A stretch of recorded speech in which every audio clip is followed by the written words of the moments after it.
Hi, this is Allie. Savannah. Joy. Hi. And we're going to talk about our lessons. All right, so My lesson was a read aloud, and we all watched it. I read a historical fiction book to some third graders, and they were in a series about, a series of lessons about genres. So we talked a lot about genres, and then I picked a book. The teacher, the cooperating teacher, asked me to pick a book that clearly fit into one genre, so we didn't confuse them, So I picked one that was a made-up girl with a guy that actually did cross the high wire and stuff. So that was my lesson. Yeah, that's cool. My lesson is for the special needs kids, and they are ninth grade, but their academic performance is just like the third or fourth grade students. Okay. So I teach them fraction in my class. And I use some visual pictures and to help them to engage in the class, and they are very fun. They like it, and because I take some pizza and we make the pizza by ourselves, and they enjoy to make the pizza by themselves. And during the way, not only to teach them how to use the denomination in Numerator? in the numerator, yeah, to express the fraction. Also, we just to make our own pizza and to use this knowledge in the daily life. Yeah. nice. Well, my lesson was for 8th graders, 8th grade English class. We talked about persuasion and kind of linked that to persuasive writing and how to form a good argument. Well, I had a presentation that I brought in, and I showed the presentation. I had just gotten back from Hungary, so I showed them pictures of Hungary and tried to persuade them to visit Hungary. And then we read an article together, so that's the read aloud. I read it to them about whether or not parents should allow their kids to use the internet all day. And they kind of debated that and argued their points. And we discussed ways to form a good argument and what makes a bad argument. And then we played a game called, what was it? Speed Persuasion. And so each person got a card with with a topic on it that they had to argue their point of view on that topic for 60 seconds, and then they switched to the next partner and to the next. And so it kind of helped them to formulate arguments off the top of their head and quickly. So That's good. yeah, so what do you guys think is the most effective thing that you did in your lesson?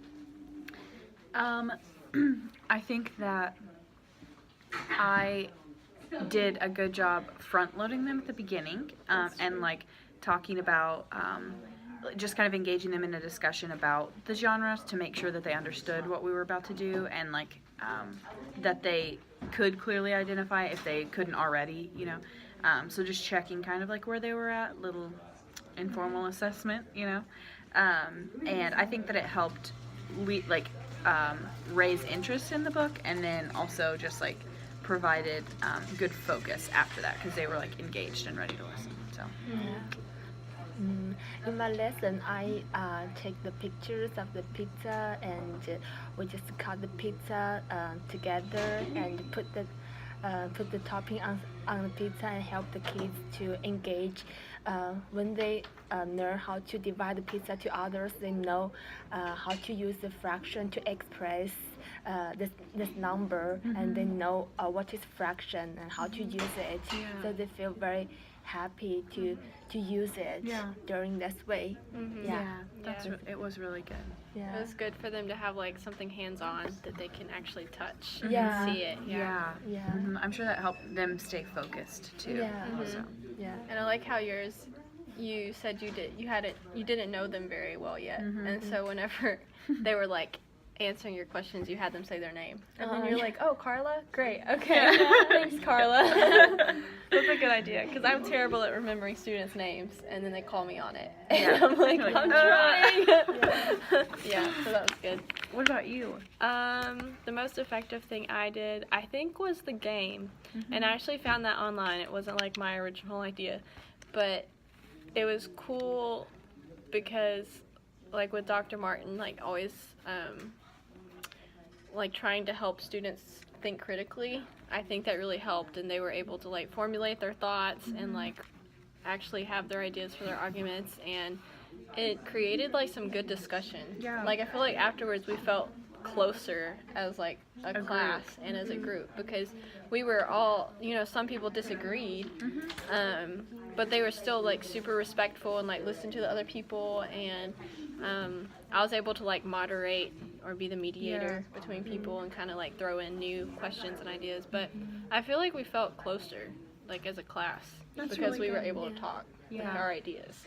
And they shared like kind of deep thinking on stuff, not just like surface level stuff. Yeah, that's really good. Yeah. What, Joy, is one thing that you would change about your lesson? Actually, I have a little pity for this class, because before this class, I think the fraction is a new knowledge for the kids. So I just prepare for the very basic information about fraction, just like the introduction. But now when I come to the class, I found all of them know this knowledge. So I feel, I'm a little depressed. I'm a little depressed. Yeah, you spent so much time. So that means actually I feel I'm very fortunately, because I prepare more for just for 1 hour's class. So in the class, actually I think maybe I just need to use part of the things I prepared, but because they know all of the things, so that is very fast. So I use most of them. So I think the one thing I would change about my lesson, maybe I don't know. Maybe you would have just liked to know beforehand. I need to know more to know more about my students, and then can help me to prepare for the lesson suitable for them, and help me to how to handle, how to control my class. Not just like this time I feel a little hurry, a little at the end of the class, because I don't know what I need to do. Even I'm prepared for something, but I don't want to use that in my class actually before the class. But at that time I have nothing to teach. I just use something. To use. Yeah. What's one thing you would change? Yeah. So how about you? Yeah. Let's see.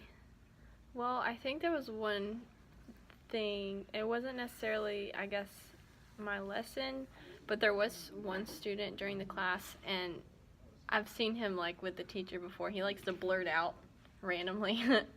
And for whatever reason, he sat at the front of the class this time. Normally he sits in the very back of the class, but he sat in the very front of the class, and he would like blurt out stuff. Like if I would ask him, he just blurted it out.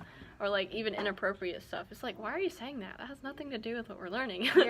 But I don't know. I guess, well, we're in the behavior management part of our lesson right now. But I guess like being more prepared for when I'm a teacher to know how to handle that. Because I see the potential in him, and he had good ideas whenever he would talk about what we were talking about. But how to like show him that his ideas are important to me, but also you can't yell out in the middle of class. So I don't know, just being prepared for that. And it was a really big class too, so it was kind of hard to keep them not distracted. Oh, that's good. How about you? I think for mine, I didn't ask them enough questions like during the reading, because especially because they were like younger, it's harder to keep their attention for the whole time of like reading a 25-page book or whatever.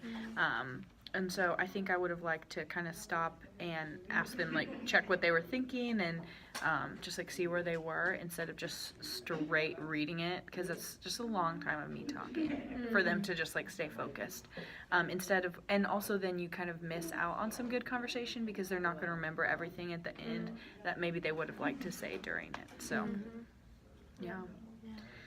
We'll do one more. Yeah.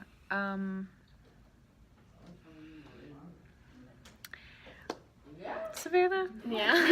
How did you incorporate literacy into your lesson?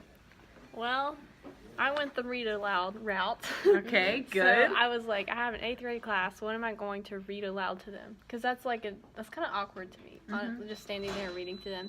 So I made sure to put it on the whiteboard so they can actually see what we're reading. And so we did that. And also, I mean, it's an English class, so I feel like having persuasive techniques or like knowing how to persuade someone in a positive way is effective when it comes to writing. Like, they'll need to know that. And I even asked them, I was like, how many of you have argued with someone on Facebook? And they were like, me. They were like, what was it about? And so we talked about that for a little bit. But even in their like daily lives, they'll know how to better communicate with people around them and to not be harsh or abrasive or not get their opinion across because of the way they're doing it. Yeah, so, that's really good. Oh, that was fun. And for me, because my class is a math class, so I don't have a lot of like a read aloud book in my class, but I teach them like the words, because like a fraction, like denominators, this kind of words is new for them. So I teach them how to read the words, and yes, just like the younger kids, I divide it into different parts and teach them to read really it. Good.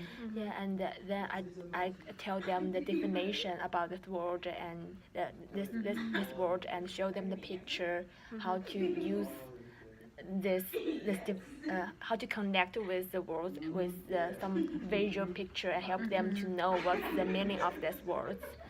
Yeah, so that is what I do for I think for that's this really part. good. Yeah. Hoping to build their vocabulary and Yeah. stuff. Yeah. That's really good. Mine was also a read aloud, so that just provides opportunity in itself because it was like a reading class that they were in. But I guess I also tried to do the vocabulary route, so any vocabulary that we could talk about, just like taking a second to be like, what does this word mean? Like, who knows about it? And also having them say the definition for it, so I'm not necessarily supplying it, so that way, like, when they do have an understanding of it, it's their own understanding of it. It's not like a memorization so much. So, yeah. Great job, everyone. Yeah. Bye. Talk to you later.